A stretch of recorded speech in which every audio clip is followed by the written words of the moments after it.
Some events leave a deep mark on history, but none on the land. This is the site of the Battle of Hastings. After almost 1,000 years, no traces of the bloody conflict can be seen. But here, the fate of England turned. It's where a king was killed, and his victor claimed the throne.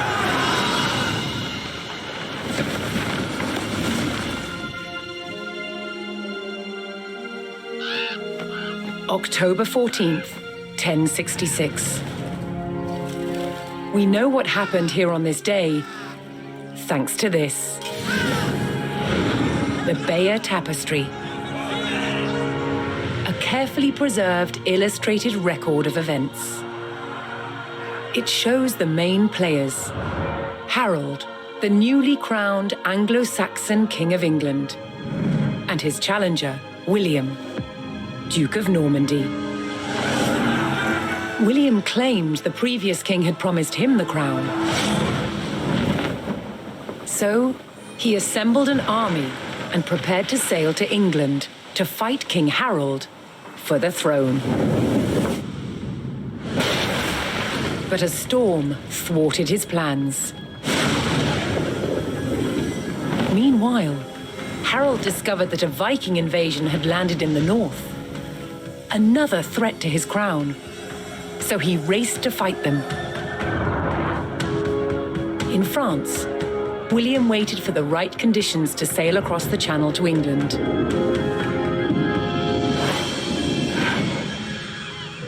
The weather cleared.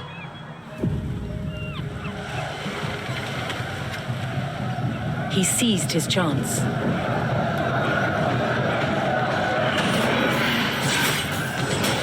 "250 miles north, Harold had defeated the Vikings. Now, hearing of William's arrival, his army sped south. At 9 o'clock in the morning, on this hill, William's Norman army were ready to do battle with Harold's Anglo-Saxon men. The stage was set, and up for grabs, England itself.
On October 14th, 1066, William of Normandy stood ready for battle at the base of a hill. The high ground belonged to King Harold of England and his Anglo-Saxon army. Here, on this hilltop, the fate of England would be decided.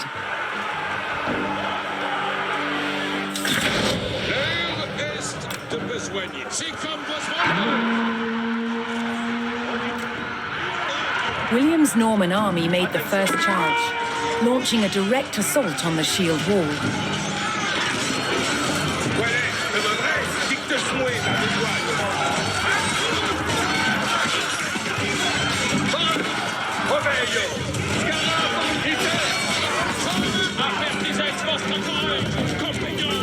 Though William's army fought fiercely against the shield wall, it would not yield. As one man fell, another took his place. Overlapping shields in tight formation made for a near impenetrable barrier. Realizing his army could not break the shield wall, William called for a retreat.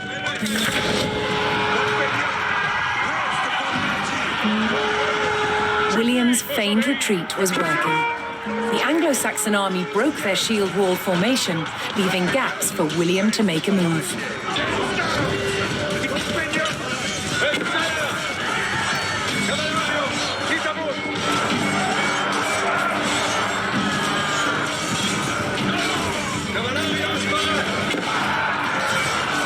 With Harold's men no longer in shield wall formation, William could pick them off as they charged.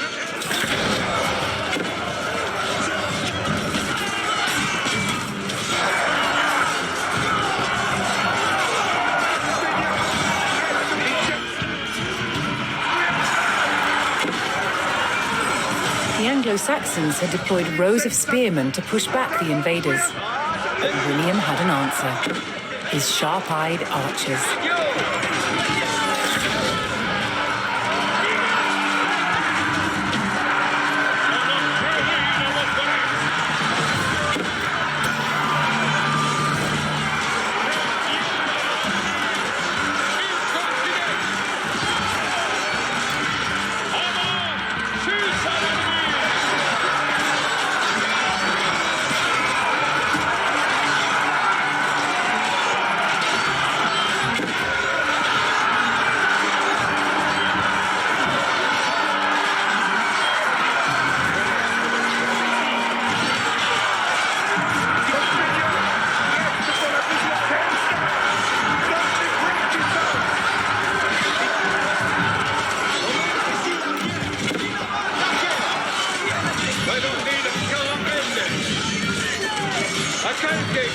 Anglo-Saxon archers joined the fray, and the Normans' deadly cavalry ready to charge.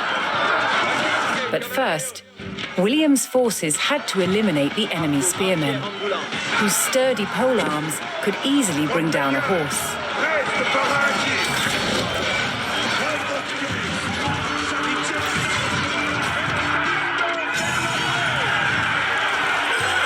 With the threat of spearmen cleared from the field, William's cavalry was free to charge at the Anglo-Saxon archers.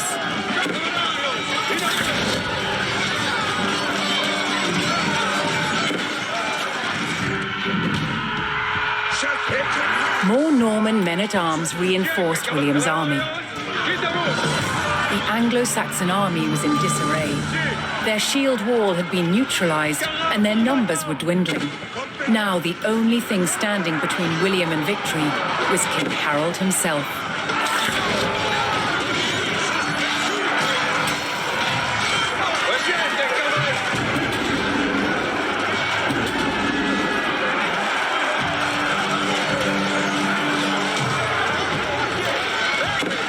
The last of Harold's men encircled their king, prepared to lay down their lives to save his.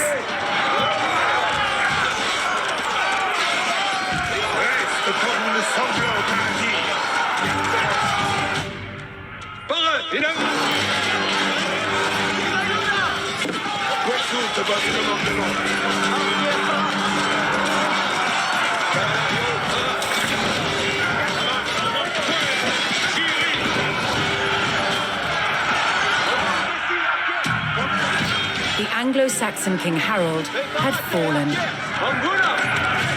In the confusion, some loyal soldiers fought to the death, while others scattered in panic.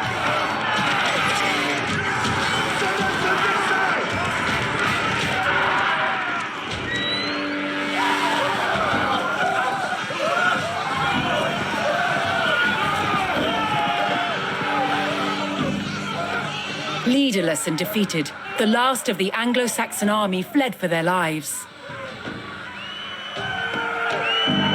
The Normans celebrated victory over the English king, but William's quest to rule England was just beginning.